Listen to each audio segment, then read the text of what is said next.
عام کتاب کو لگا ہوا ہے تو جہاں مرضی رکھ دو، اس کی کوئی قدر نہیں، لیکن جو گتا قرآن مجید کو لگ گیا ہے اس کو بغیر وضو چھونا جائز ہے۔ ایک پٹھے پہ اینٹ بنی ہے جو باتھ روم میں لگ گئی، وہاں بغیر جوتے کے جایا نہیں جا سکتا، اور جو مسجد میں لگ گئی وہاں جوتے پہن کے جایا نہیں جا سکتا۔ یہ نسبت ہے بڑی چیز، اگر میسر آئے نصیب ہو اپنی نسبت کو مضبوط کر کے رکھا کریں، اس کی جولانی کا مظاہرہ کیا کریں، اس نسبت میں روز توانائی آنی چاہیے۔ میں آپ کو بڑی ذمہ داری کے ساتھ ایک بات بتاتا ہوں تجربے کی، ہمیں جتنا کسی نے آ کے کہا ہے نا نسبت کے خلاف، ہماری نسبت اس سے زیادہ مضبوط ہوئی۔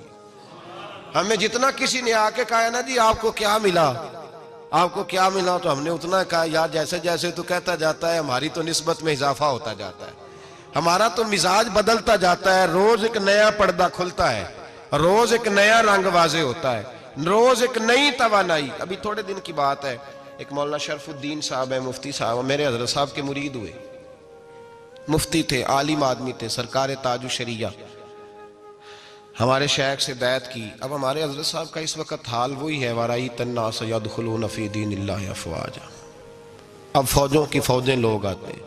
ہم نے دیکھا ہے صرف خالی مرید ہونے والے بار سینکڑوں کی تعداد میں ہزاروں لوگ بیٹھے ہیں کہ صرف بیعت اتنا کہہ دیں ہم نے قبول کیا۔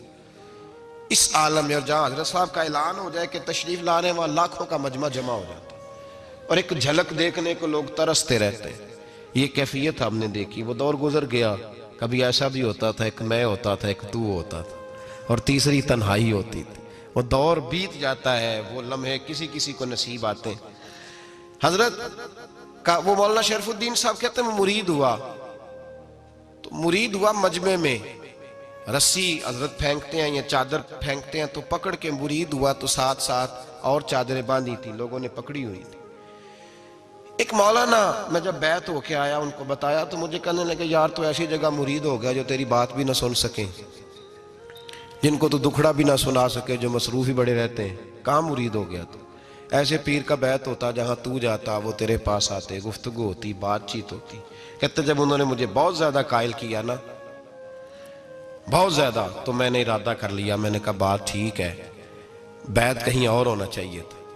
کہتے ہیں میں عشاء کے بعد سویا تو حضرت صاحب مجھے خواب میں ملے، خواب میں، اور فرمانے لگے مولانا جب آپ مرید ہوئے تھے تو آپ اس جانب بیٹھے تھے، اس کونے میں آپ تھے، اتنے لوگ آپ سے پہلے تھے، اس حال میں آپ مرید ہوئے تھے، اور جہاں تک بات چیت کرنے کی بات ہے تو آپ نے جو دل میں سوچا تھا وہ میں نے آ کے آپ کو بتا دیا ہے، پھر بھی بڑی ضرورت ہو تو میرے صاحبزادے کا نمبر لے لیں اور فون کر لیا کریں، بات ہو جایا کرے گی۔ کہتے ہیں یہ ابھی بات ہو ہی رہی تھی کہ میرے دروازے پہ دستک ہوئی تو میری آنکھ کھل گئی، میری آنکھ کھلی تو میں پریشان ہوں کہ نمبر تو ملا نہیں۔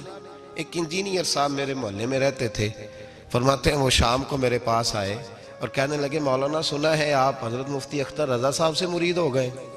میں نے کہا ہاں، تو کہنے لگے میں ان کے مدرسے میں کام کر کے آئے ہوں، میرے پاس ان کے بیٹے کا نمبر ہے، چاہیے آپ کو؟ نمبر ہے چاہیے؟ کہتے ہیں نمبر مجھے وہ شام کو گھر آ کے دے گئے۔ اب جب میں آستانہ نور پہ بریلی شریف ملنے کے لیے حاضر ہوا تو میرے دل میں خیال آیا، جب میں اندر گیا نا تو میرے دل میں خیال آیا حضور خواب جو آئی تھی اتنی بھی جلدی کیا ہے، ذرا ٹھہر جائیے، آپ ملے جو تھے تو صاحب نمبر بھی دے ہی جاتے۔ میرے دل میں خیال آیا تو السلام علیکم کے بعد حضرت کہنے لگے مولانا مجھے تو جلدی کوئی نہیں تھی، آپ کے دروازے پہ دستک ہو گئی تھی، مجھے تو کوئی جلدی نہیں تھی، آپ کا دروازہ بجنے لگا تھا، مجھے تو جلدی کوئی نہیں تھی لوٹنے کی، ہر مشکل دی کنجی یارو ہاتھ مرداں دے آئی، اور مرد نظر کرے جس ویلے مشکل رہے نہ کائی۔ بس لوگوں یہ یاد رکھو اور اس پہ عمل کرو، اپنی نسبتوں کو مضبوط کریں۔ ہمارا تو جیسے دن کا اجالا چمکتا ہے نا، چمکتا ہے دل کا اجالا، جیسے نیا دن چڑھتا ہے ہمارے لیے تو ایک نئی روشنی لے کے آتا ہے۔ اپنے آپ کو بیدار رکھیں۔ سورج اگر باہر پورا نکل آئے نا تو جو آدمی آنکھیں زور سے بند کر لے اسے کوئی شے نظر نہیں آتی، پورا سورج نکلا ہوا بھی ہو، سورج اسے نظر آئے گا جس کی اپنی آنکھیں بھی کھلی ہوں گی۔ تو آنکھیں ہی نہیں کھول رہے، تو آنکھیں ہی نہیں کھول رہے، آنکھیں